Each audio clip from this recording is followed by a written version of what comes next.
Recording in progress. Not for me. Chet's frozen. What? Oh wait, there he literally is. just not there moving. he is. Literally just didn't move. There he is. Cool. All right, we can get started. If you guys have a questions to ask, please use the raise your hands function, and I could just call on you.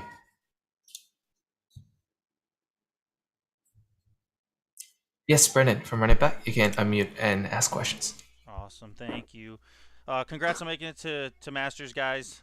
Obviously a hard-fought battle. When this started, did you guys know that potentially skipping the group stage was at stake? And if you did, kind of what are your thoughts on having to start action a little bit earlier? I don't. Is that actually a thing? Skipping the group stage? Because I had no idea. Yeah, they were saying on the stream that the winner of the match would skip the group stage and go straight to the playoff bracket. No, I had no idea.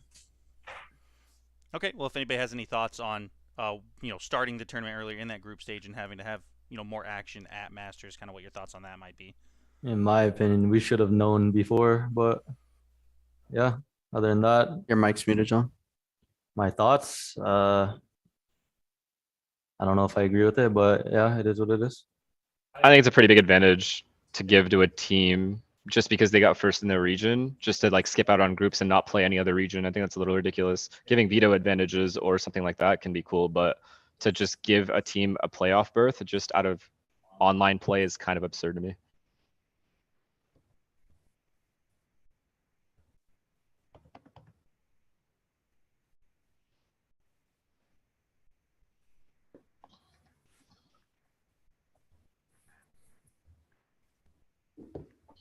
Yeah, Scott from Dot Esports, you can ask your question.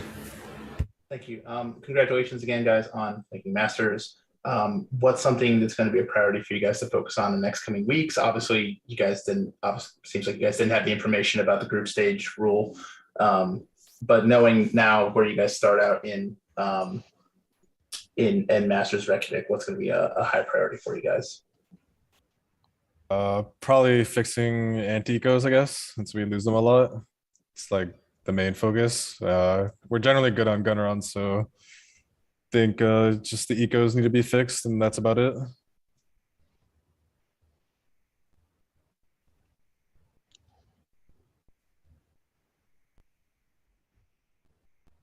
Scott, do you have another question? Yeah, just a quick it. one here. Do you guys see any possible? Would you guys look forward to potentially a rematch with the guard at some point during Champions? And if that does happen, what's something that you think you would try to do differently, based on what you've learned from today's match? I mean, obviously you guys haven't looked at VODs yet, but just at first impressions. I mean, obviously we feel like we should have won that last map, so that wouldn't happen again, I don't think, especially in a LAN setting where we have way more experience than they do. So chances are we probably win on LAN, so it'd be nice to play them there.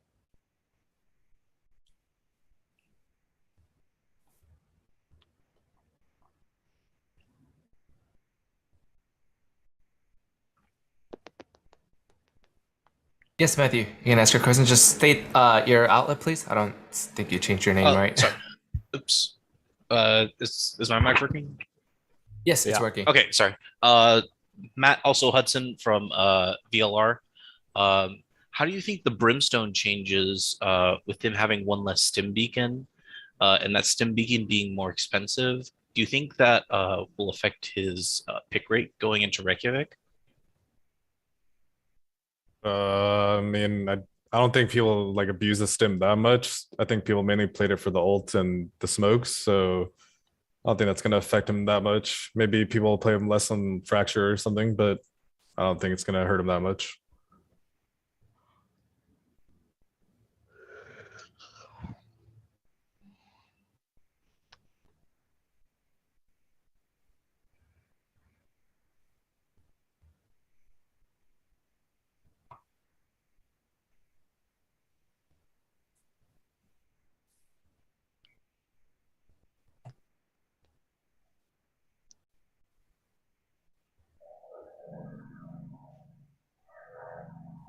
Okay. Is there any other questions from any of the journalists? We'll give it just like 30 more seconds.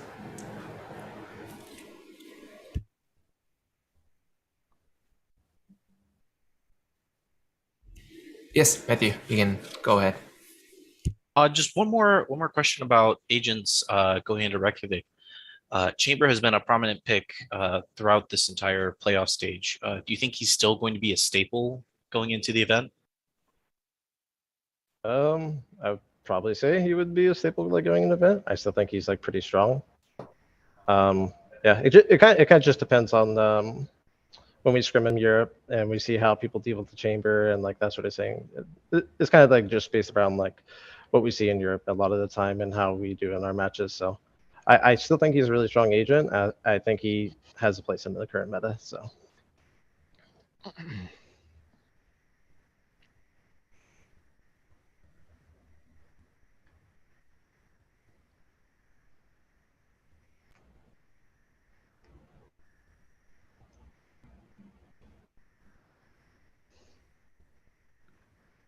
We done here? Yeah, if there's no more questions, you guys are free to go. Thank you guys for playing. See ya. Thank you. Awesome. Thank you. Thanks. Thank you.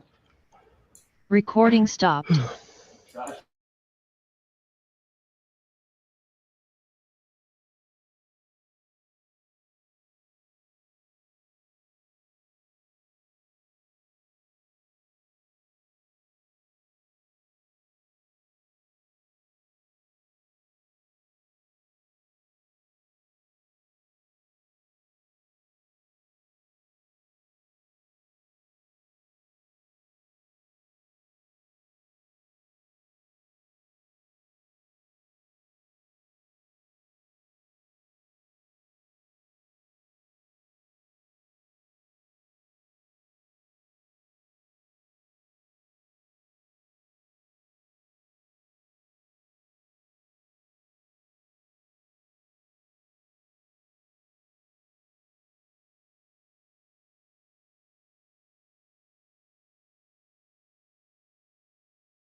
Okay, we can start the press conference now.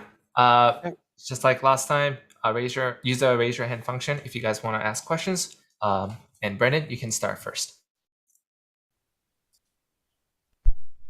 Hi guys, congrats on winning. Of course, congrats on making it to Masters. I kind of asked this to OpTic earlier when they started off. They weren't aware that the basically prize for winning was the seeding, that you guys would go past the group stage. Were you guys aware of that, and kind of what are your thoughts on that reward, and on not having to kind of start Masters as early as some of the other teams?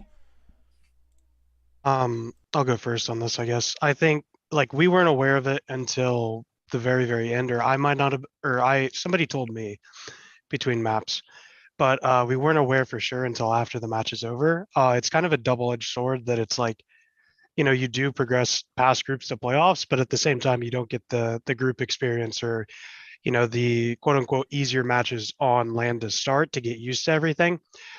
So it's like a pick your poison type deal. But going through straight to playoffs and avoiding groups is, I think that's, pretty nuts of a reward for being like a 1 seed. I think it might be too much, honestly, but I'm not sure, what they could do to make it better. But we definitely weren't aware going into it.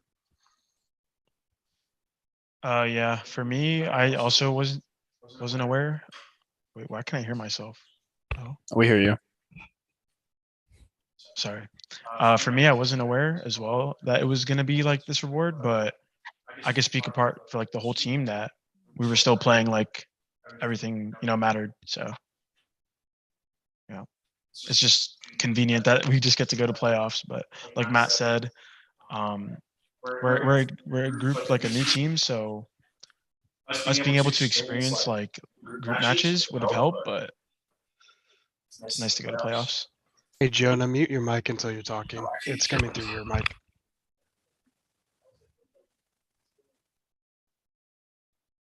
Cool. We can move on to Scott. Hi guys, Scott from Esports. Also, congratulations again. During the OpTic press conference, FNS said, I asked about a potential rematch between you guys and OpTic. He said that he believes OpTic would win a rematch on land due to their experience. So kind of a two-part question. One, just this can be for anyone, what are your thoughts on OpTic and FNS believing they'll win? And two, like we were talking about with starting out in playoffs, do you think that starting out in playoffs and not sort of getting your I guess would say get your land legs under you is going to be a bit of a hindrance or a bit of or end up being might have potentially a disadvantage?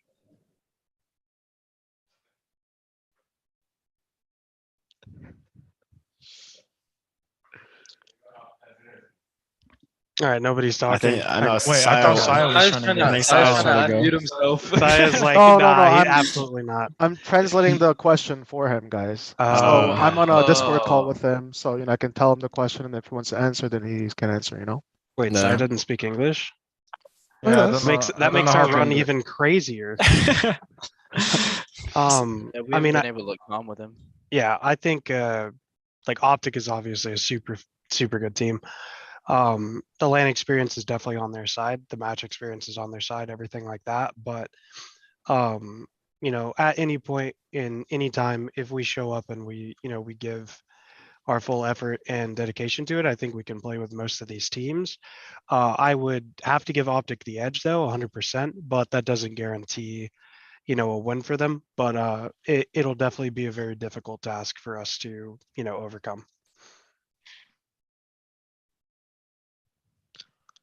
I also think OpTic probably has the edge because of the match and LAN experience they have. But like I said, I don't think, or like Matt said, I don't think it's that big of a deal. Like it's not just like an automatic win for them. We're still gonna play hard, and I think we have a special group of guys that no matter what we go into, like any kind of environment, we can thrive. And I think being on land might even buff us up because we're a very momentum team, and being on stage, having all the lights on us, like you never know, like people might think, oh, they don't have experience, they're going to fold under pressure, but people said that about us in open qualifiers too. So to win this whole thing kind of is like proof that under pressure, we still perform. So I don't think it'll be that much different.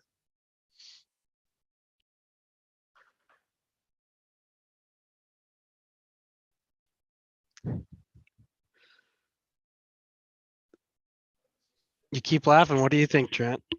Yeah, I'm just laughing. Give me your. Let's hear an opinion, Trent. Answer the I question. don't know. It's kind of the same. It's like they have way more experience than us, especially me. I haven't like played too many matches myself in any game, so I feel like I would definitely have to get over the nerves. So I feel like they would definitely have a upper advantage over us. Cool. Thank you. Scott, do you have another question? Go for it. I do have a question for Trent, actually. A lot of people, I spoke to Valen and MCE earlier. A lot of them kind of described you joining the team as kind of like a needle mover, like really taking the team like up an additional level. And obviously, this is very young in your career, your first real pro team, your first boot camp. You know, what's this experience been like for you? And you know, what do you have? What are your career ambitions? Almost like what do you want to accomplish? You know, when we're looking back years from now. I think this is all like a dream almost, to joining this team 2 months ago to being in the position that we are in now. And for me, having no former experience before this at all is like almost unheard of. So to be in the position that we're in, I'm very grateful. And I think it just shows how much hard work we put in over the small amount of time that we had. And I think if we could win Iceland and just keep doing good in these tournaments and keep going to like Masters or more Challengers events, I think that that'd be the main goal for me. Thank you. Next up is Brandon from Run It Back. So this is for whoever wants to answer it, really. You know, most of the maps were pretty close, decently, you know, close, except for Breeze. I just kind of want to hear someone just kind of go over how Breeze went with that, you know, 13-2, you know, if that was the plan going in, because we know, you know, OpTic has kind of a small sample size, but has not, you know, performed well on that map. So did you kind of just go into Breeze knowing that that was going to happen? Yeah, Breeze is our pocket pick. We were gonna save it, but we didn't want to save it. We were just gonna show them we got, make sure we can get a free map. Yeah, we were saving that. We were saving that for Iceland, but had to beat OpTic, so had to pull it out. Cool. Next up is Scott, again from Dot Esports. Yes, I had a final question for a cider player. Actually, you come from a very accomplished Overwatch career. You're regarded as one of the best mechanical players in the game. How does this moment rank it sort of in your career, and how does this team in terms of chemistry and yeah, just sort of in chemistry and skill rate to some of the previous professional teams you played for?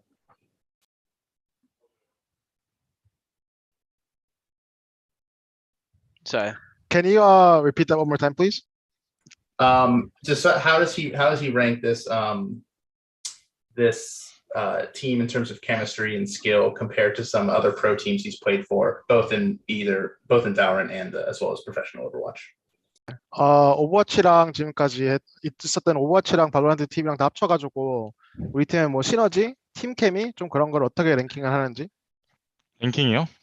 우리 팀 지금부터 가드. 제가 지금 e스포츠에서 플레이했던 것 중에서는 탑이죠, 당연히. 탑이고, 그리고 일단은 무엇보다 가장 좋은 게 다들 스킬도 있지만은 되게 서로 믿는다는 거, 그리고 서로를 믿고 맡길 수 있다는 거, 그 부분에서는 그냥 어느 팀이 와도 베스트일 것 같고요, 거의. 그리고 뭐 다른 진짜 다들 젊고 재능이 많으니까 스킬적인 면도 되게 다 뛰어나고, 근데 이제 뭐 그런 것 같아요. 팀적으로 봤을 땐 진짜 정말 좋은 것 같아요. 이제 하나 걸리는 점이 있다면은 앞에서 얘기했던 것처럼 그 랜 경험. 근데 저 같은 경우에는 경험이 좀 많지만은 랜 같은 경우에 이제 다른 애들이 조금 그거는 걱정되는 부분이 있는 것 같아요. Okay. Out of all the teams that he has been in so far in esports, he believes that this team is on the top. You know, in terms of you know, team chemistry and the fact that, you know, we're all very mechanically talented. We all trust each other to do our own individual jobs. You know, he thinks our team is great. And as well as the fact that we're all young and talented again, you know, overall, he thinks our team can do great things. One thing he does have to point out is, just like we said before, that we don't have much LAN experience so far. So those things would just have to come from, making the reps and experience. Thank you. Okay, Brendan from Running Back, go for it. Awesome. So now I want to hear from Jonah. He's kind of been sitting quiet over there, so we'll get him a question in. Coming from teams like, Complexity that you spent time on, Immortals, varying degrees of success. Now we kind of see this team of a lot of players that kind of just came out of nowhere, finding huge success here. First really big tournament, coming out on top, making it to Masters. I just kind of want to know what kind of work you put in to get to the point where you are, and what you think about the team that's formed around you. Well, before I even joined the Guard, I've always wanted to play with Valen again, because we were teammates on Complexity back in the day, and I actually tried to get him on Immortals, but it ended up him bringing me over to Guard, and just I don't know like how to describe the feeling with this team. Just everybody just puts in 100%. I've never experienced like this before, with teammates trying so hard. I won't really talk about my former teammates, but this team it blows it out of the park with the dedication everyone puts in.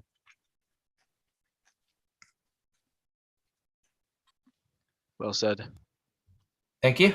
Moving on to Thanks, Matthew. Hey guys, congratulations on winning the event.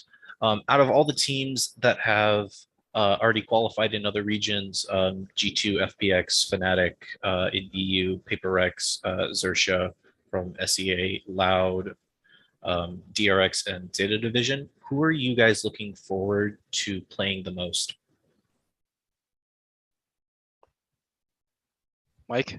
For me personally, FPX probably, just because Angel said a long time ago at the beginning of the game that if an NA team ever played an EU team, they wouldn't get more than 4 rounds while winning both pistols. So can't wait to prove him wrong.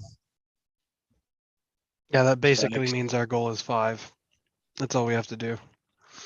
For me, I think it's Loud, honestly. I think Loud is one of the more interesting rosters in the scene right now. Aspis is just a god tier duelist right now that I'm very interested if, they can keep up their form against some of the better teams. I'm interested if, we can keep up the same form against some of these teams. It's going to be a huge test, but there's so many storylines going into this, and I think all the teams are, so talented. So I'm very curious to see like how it all plays out.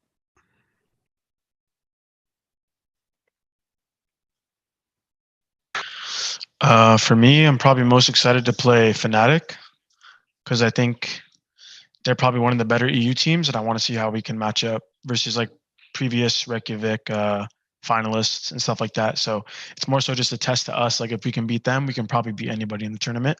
So that'd be a fun match. I would say the same for me. I would say Fnatic.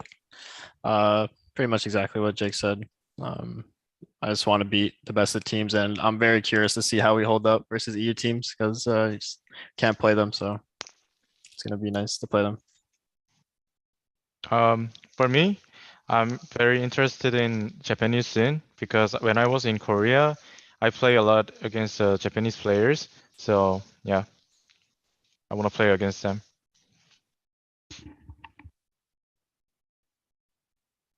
I want to play everyone. So Well said. yeah, thanks. Nice one. Cool. We'll give everybody about 30 more seconds to see if they have any last final questions before we let you guys go.